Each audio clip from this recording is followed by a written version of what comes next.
بسم اللہ الرحمن الرحیم. شکریہ شیخ صاحب.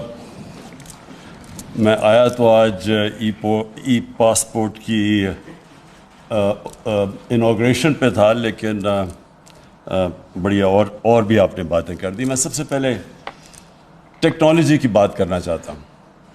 دیکھیں، دنیا میں ٹیکنالوجی نے جو سب سے بڑا کام کیا ہے، لوگوں کی زندگیاں آسان کی ہے. اور سیکنڈ جو سب سے بڑا کام کیا ہے کہ جو کیپیسٹی تھی آفیشلز کی کرپشن کرنے کی، وہ ٹیکنالوجی کی وجہ سے وہ کیپیسٹی ختم ہو گئی. جتنی بھی آپ ایکسپیریمنٹ کریں، اپنے تجربے سے دیکھیں، تو آج سے 22 سال پہلے شوکت خانم نے ہم نے پیپر لیس اپنا سارا سسٹم کر دیا تھا، اور ساری ہم نے ٹیکنالوجی کی وجہ سے سب کچھ، کوئی گنجائش نہیں رکھی کہ پرچیاں چلیں یا کچھ چلیں، جس کی وجہ سے بڑی لیول پہ کرپشن ہوتی تھی. اور اتنا زیادہ فرق پڑا ہاسپٹل پہ کہ ایک دم جیسی آپ نے پیپر لیس ہاسپٹلس کے سسٹم کیے، کرپشن بھی چھوٹی موٹی جو دوائیوں کے اندر پرچیوں پہ ہوتی تھی وہ ختم ہو گئی. ٹرانسپیرنسی آ گئی. اگر کوئی بھی غلطی ہوتی تھی تو وہ 2 منٹ کے اوپر پکڑی جاتی تھی. تو میں نے تب سے سوچا تھا کہ پاکستان کے اندر یہ جو پیٹی کرپشن ہے، دیکھیں 2 قسم کی کرپشن ہوتی ہے. ایک ہوتی ہے بڑے پیمانے میں، مثلا بڑے بڑے کانٹریکٹس کے اوپر کرپشن کی جاتی ہے. مثلا نیشنل ہائی وے اتھارٹی، اس پہ جو کرپشن کی گئی ہے وہ آپ اندازہ نہیں لگا سکتے، جو ملک کو نقصان پہنچاتی ہے. کہ اگر 2013 کے کانٹریکٹس جو نیشنل NHA کے کانٹریکٹ سڑکوں پہ دے رہے تھے، اور 2021 میں 23 کروڑ فی کلومیٹر کم پہ دے رہے تھے، تو آپ خود اندازہ لگائیں کہ کتنا زیادہ مارجن تھا جس کے اوپر پیسہ بن رہا تھا فی کلومیٹر. اور ہم نے جب وہ کیلکولیٹ کیا جتنی سڑکیں بنائی گئی، تو 1000 ارب روپے کی اس کے اوپر سائفن آف کیا گیا تھا. پیسہ سڑکوں سے نکالا گیا تھا، لوگوں کی جیبوں میں گیا تھا. تو یہ ساری چیزیں، جیسی آپ ای ٹینڈرنگ کرتے ہیں، جتنی آپ ٹیکنالوجی کا استعمال کریں گے، یہ کرپشن نیچے آ جائے گی ملک میں. تو مجھے اس کی سب سے زیادہ خوشی یہ ہے کہ جو عام ہمارا اس ملک کا جو مزدور، جو سب سے بڑا اثاثہ ہے، جو جا کے باہر محنت کرتا ہے، 12 گھنٹے کام کرتا ہے، اپنی سیونگز پاکستان بھیجتا ہے، اور اس کے اوپر یعنی ریکارڈ ریمیٹنسز آئی ہیں پاکستان میں. 31 ارب ڈالر کی ریمیٹنسز آئی ہیں، جس کی وجہ سے اللہ کا کرم ہے کہ ہم ان مشکل حالات میں، جب تیل کی قیمتیں آسمانوں پہ چلی گئی ہیں، اور ہمارا جو کرنٹ اکاؤنٹ بیلنس ہے وہ افیکٹ ہوا ہے اس کی وجہ سے. کیونکہ جب تیل اتنا اوپر چلا جائے، ساری چیزیں مہنگی ہو جاتی ہیں، امپورٹس مہنگی ہو جاتی ہیں. تو یہ ہمارے بیرون ملک پاکستانی محنت کش لوگ ہیں جن کی پیسے کی وجہ سے آج ہماری اکانومی سسٹینیبل ہے. تو ان کے لیے جتنی بھی ہم آسانیاں پیدا کریں، ملک کا ہی فائدہ ہے، انسانیت کا بھی فائدہ ہے. کیونکہ وہ غریب ترین لوگ ہوتے ہیں. جس طرح میں نے کہا، 12 گھنٹے کام کرتے ہیں، پیسے سیو کرتے ہیں، گھر بھیجتے ہیں. اور میں نے بڑی مشکلات کا ان کو سامنا کرنا پڑتا ہے. ایئرپورٹ کے اوپر بیچارے پھنس جاتے ہیں، پھر جا کے جدھر وہ آفیسز میں جاتے ہیں بیچارے دھکے کھاتے پھرتے ہیں.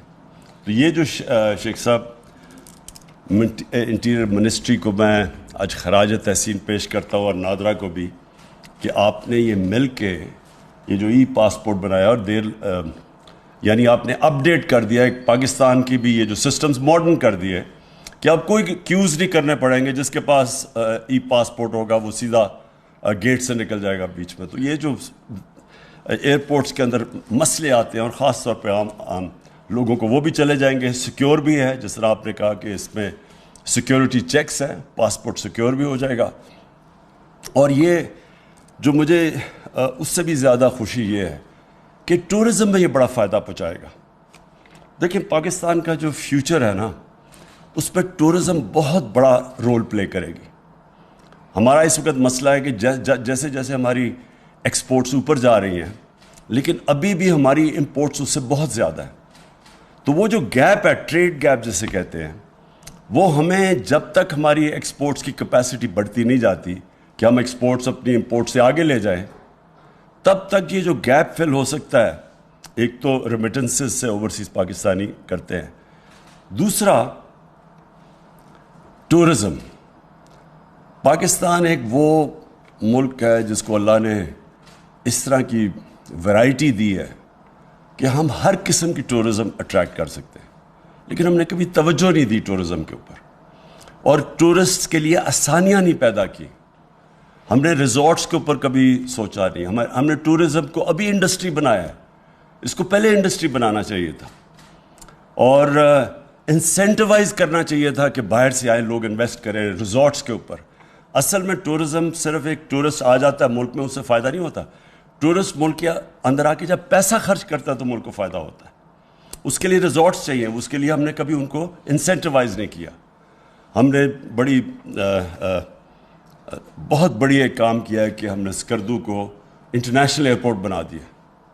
اس کا مطلب یہ کہ ڈائریکٹلی لوگ اب اسکردو آ سکیں گے، نہیں تو وہ آ کے بیچارے یہاں پھنستے تھے کہ موسم خراب ہوا. ادھر اسلام آباد میں لوگوں کے پاس ٹائم نہیں ہوتا کہ اگر مثلا میری 2 ہفتے کی چھٹیاں ہیں، اب میں 2-3 دن یا اسلام آباد میں انتظار نہیں کر سکتا کہ فلائٹ آئے تو میں اسکردو جاؤں. تو یہ جو اب ہم سٹیپس لے رہے ہیں، اور پھر اس کے ساتھ ای پاسپورٹ کو ٹورسٹ آتا ہے اس کے لیے آسانیاں پیدا کریں، اور اس سے بہت آسانیاں پیدا ہوں گی. تو یہ جو ہماری انشاءاللہ ٹورسٹ انڈسٹری کو جو چیزیں انسینٹیوائز کرتی ہیں، جس میں ایک ای پاسپورٹ بھی ہے، اس سے یہ ہوگا کہ اس ملک کا آگے جا کے جو پورا پوٹینشیل ہے، جو ہم ابھی تک اس کا پوٹینشیل کے قریب بھی نہیں پہنچ سکے، یہ اللہ کی ایک اس نے ہمیں یہ تحفہ دیا ملک کہ اس کا ہم سوچ بھی نہیں سکتے کہ یہ کدھر سے کدھر پہنچ سکتا ہے اور یہ ملک کتنا خوشحال ہو سکتا ہے.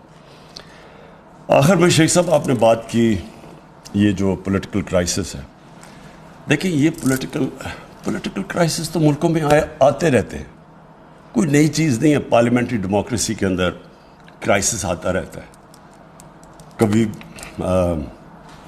مثلا لوگوں کو اپنی پارٹی کے اندر کانفیڈنس چلا جاتا ہے. نو کانفیڈنس ووٹ ایک جائز جمہوری طریقہ ہے. اس کرائسس کا یہ ہے ایک فورن امپورٹڈ کرائسس. یہ ایک باہر سے سازش ہے پاکستان کے خلاف، اور یہ سازش تب سے ہوئی جب سے وہ لوگ جو باہر سے پاکستان کو ایک ٹیلی فون کال کے اوپر کنٹرول کرتے تھے، ایک ٹیلی فون کال پہ ہمارے سے چیزیں منواتے تھے ہمارے نیشنل انٹرسٹ کے خلاف، وہ لوگ برداشت نہیں، ان کو عادت نہیں ہے کہ پاکستان میں کوئی ایسی لیڈرشپ ہو جو اپنے ملک کے انٹرسٹ کے لیے فیصلے کرے، کسی اور ملک کے انٹرسٹ کے لیے اپنے ملک کے لوگوں کے مفادات قربان نہ کرے. جو وار آن ٹیرر میں آپ کے سامنے ہوا ہے کہ تباہی ہوگی پاکستان کی، کوئی ایک مجھے بتا دے کہ اس جنگ میں شرکت کر کے کیا فائدہ ہوا؟ صرف نقصان ہی نقصان ہوا ہمارے معاشرے کے اندر. جو بیچارے، اور خیر میں تو کتنے ہسپتال گیا، لوگ بیچارے کسی کی ٹانگیں نہیں ہیں، بازیں نہیں ہیں، کوئی پیرالائز ہو گئے جو بچے تھے. یہ بومب اٹیکس جو ہوئے تھے 80,000 لوگ ہمارے مر گئے. لیکن جو قبائلی علاقے کے لوگوں سے ظلم ہوا ہے، ہم تو دور تھے یہاں، ہمیں تو پتہ نہیں ان سے کیا ہوا ہے.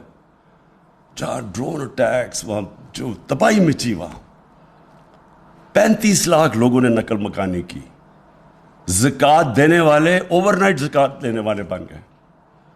کسی نے نہیں پوچھا کہ یہ کیوں ہوا. یہ سب کچھ ہر چیز کی پوسٹ مارٹم ہوتی ہے، اس لیے کہ ہم نے اپنے ملک کے انٹرسٹ کو قربان کیا کسی اور ملک کے کو فائدہ پہنچانے کے لیے، جس نے اپریشیٹ بھی نہیں کیا. تو اس لیے عادت نہیں ہے ان کو، باہر کے لوگوں کو عادت نہیں ہے کہ پاکستان میں ایسی لیڈرشپ ہو جو اپنے ملک کے مفادات کو آگے رکھے. انڈیپینڈنٹ فارن پالیسی کا مطلب ہوتا ہے ایک فارن پالیسی جو اپنے ملک کی انٹرسٹ کو آگے رکھتی ہے.